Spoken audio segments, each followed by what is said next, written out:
Hi, it's me, Rachel Lynn, and today's Financial Friday is my 2018 financial review.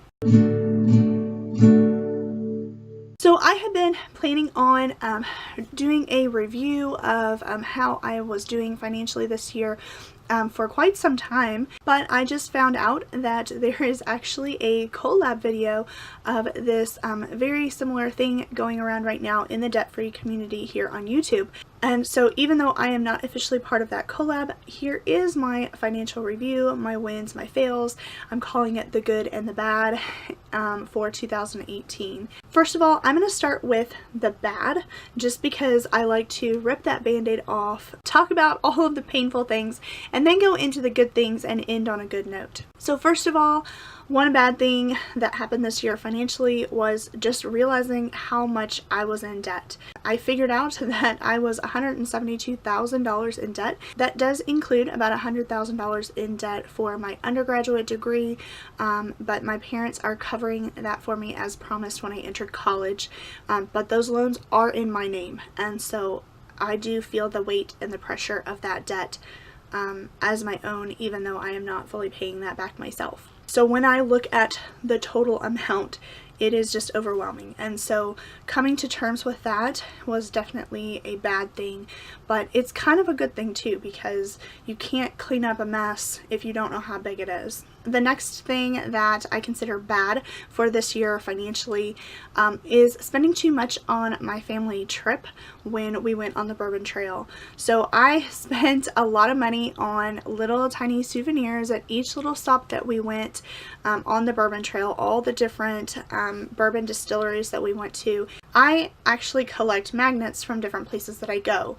The smart thing would have been to get one magnet that just said Bourbon Trail on it and then be done, and then that's it. But no, I don't know what was in my head when we were on the trip. I guess I was thinking like, oh, magnets aren't that much. They're just a little bit at each place.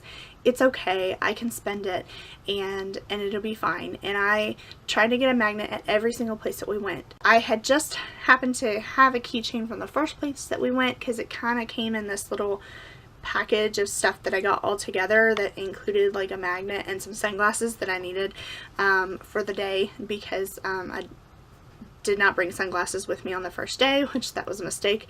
But anyway, I got like this package thing that came with, like, I had a magnet and a keychain. So then when we went to the next place and they didn't have a magnet, I was like, well, I'll get a magnet and a keychain from every place. I don't know. I don't even know what was going on in my head.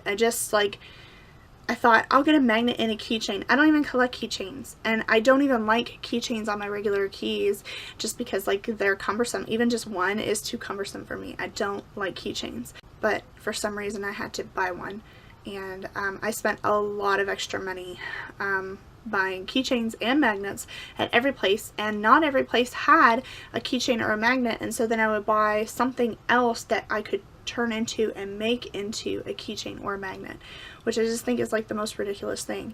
And when the trip was over, I stared at this pile of like keychains or wannabe keychains and magnets or wannabe magnets, and I thought like, okay, well, what am I going to do with this? Like, I don't really have anywhere in my room to keep it. What do I do with it? So I put it all in a box and put it in another box, in a big box, and packed it away down in my parents' basement, stored up with the rest of my things that I don't need or use in my bedroom at my parents' house. So that is a major fail financially this year. Another fail for this year, which is just kind of more of a general, but I did go over budget in certain categories throughout the year.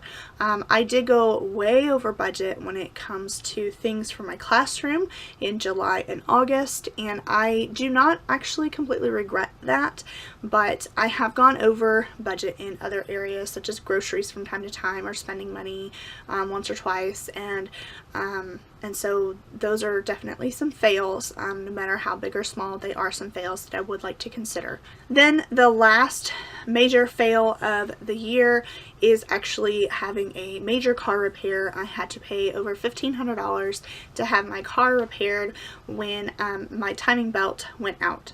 I do see this a little bit as a win because I was able to cover that, not really put too much of a dent in either my sinking funds or debt payoff for the month, because I did make extra that month and it just kind of worked out, and I'm not really sure how. So it is kind of a win, but it's also kind of not, because I had a feeling that there was something wrong with my car and I didn't listen to that feeling. And had I just gone to get my car checked out, then they could have easily told me that this belt was about to break and that I was going to need to replace it or else have major car repair. And I didn't listen to my gut instinct on knowing that my car was just not quite right. And so that is definitely a major fail for the year. So now going into the wins for the year, I am so excited about this part. Much more fun than fails. Just setting up my budget in a new way. I have been doing a budget for a couple of years, but what I did is I just kind of like moved over, like every 2 weeks I was actually budgeting, and I just kind of moved it over and like deleted everything that I had before. So I had nothing saved from the previous probably about 2 years that I was budgeting. Nothing saved. And it was just kind of, it was very, very, very simplistic, which is a good place to start when you are first starting out budgeting. It is much easier to be very, very simple, but I don't like that I couldn't go back and look at it. So one major win, one major good point this year is that I revamped my budget. It is much more detailed, and I save month to month, and so I can actually now, starting in January, February, going into 2019, I will actually be able to look at my budget from the year before, see if there's anything that I need to watch out for, like maybe some yearly fees or something like that that I have not considered. So that is definitely a major win, is having a new, more detailed budget that is saved from year to year and month to month. Another win, of course, is being able to cash flow my car repair. So while the car repair itself is definitely a major fail, being able to cash flow it was a major win. I was also able to cash flow a new bed, which considerably helped my back pain that I was having with a mattress that was over 20 years old, and I just had really bad back pain. I was sleeping in a twin-size bed with my dog, and there just was not enough room to actually lay and be comfortable, and you know, it was a very, very poor mattress from a very long time ago. So actually the mattress itself was pretty good, but because it was so old, just the mattress was just well overdue for something new.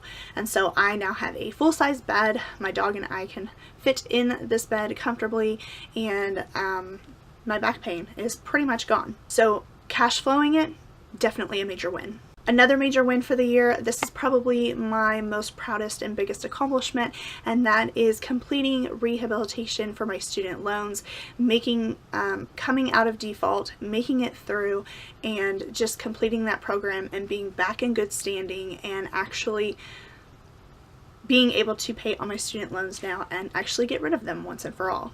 And then my last major financial win of the year, of course, is being able to pay off completely my $12,000 loan. At least it started at $12,000 last year in January, when at the very end of January, when I was calling to set up the rehabilitation program since my loans were in default, and I set a goal to pay off that loan by the end of the year. Some of the $12,000 was actually taken off when I ended rehab, so I was able to make a couple of payments that ended up being just shy of $11,000 and completely pay off that loan.